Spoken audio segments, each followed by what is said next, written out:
25 വർഷത്തേക്ക് മഹാരാഷ്ട്രയുടെ മണ്ണിൽ നിങ്ങളെ അടുപ്പിക്കില്ല എന്നാണ് ബി.ജെ.പിയോട് ശിവസേനയുടെ മുഖ്യ വക്താവായിട്ടുള്ള സഞ്ജയ് റാവത്ത് പറഞ്ഞത്.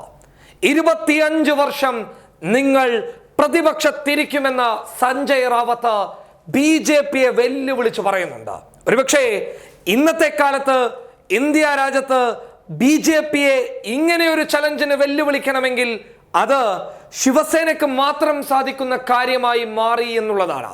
ശിവസേന വിചാരിച്ചു കഴിഞ്ഞാൽ അല്പമൊക്കെ ബി.ജെ.പിയെ വിരട്ടാൻ സാധിക്കും. കാരണം അവരും വന്നത് അതേ ഹിന്ദുത്വത്തിന്റെ പാതയിലൂടെ തന്നെയാണ്.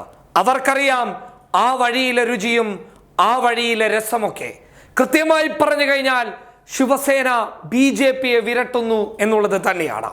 ഒബാമ രാഹുൽ ഗാന്ധിയെ ചൊറഞ്ഞപ്പോൾ കൃത്യമായ മറുപടി കൊടുത്തതാവട്ടെ കോൺഗ്രസിന്റെ വക്താക്കളോ കോൺഗ്രസിന്റെ നേതാക്കളോ അല്ല, മറിച്ച് ശിവസേന തന്നെയാണ്.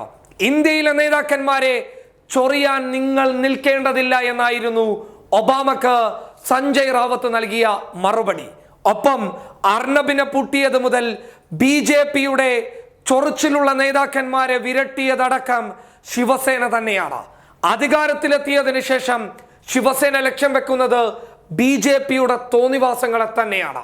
പൗരത്വ ഭേദഗതി നിയമസമയത്തടക്കം ബി.ജെ.പിയെ വിരട്ടി മുൾമുനയിൽ നിർത്തിയിട്ടുണ്ട് ശിവസേന. ശിവസേനയുടെ കടുപ്പമേറിയ നിലപാടുകളിൽ നിന്ന് അവർ പതിയെ പതിയെ മതേതരത്വത്തിന്റെ മുഖത്തിലേക്ക് വരുന്നു എന്നുള്ള പ്രതീക്ഷ തന്നെയാണ് നൽകുന്നുള്ളത്. 25 വർഷം മഹാരാഷ്ട്ര പോലെയുള്ള സംസ്ഥാനത്ത് നിങ്ങൾ പ്രതിപക്ഷത്തിരിക്കുമെന്ന് ശിവസേന പറഞ്ഞിട്ടുണ്ടെങ്കിൽ അത് കോൺഗ്രസിന് പറ്റാത്ത പറച്ചിൽ തന്നെയാണ് ശിവസേന പറഞ്ഞിട്ടുള്ളത്.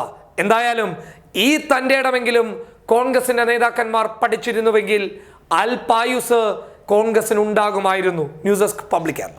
Momma's dishwash liquid, soft on hands.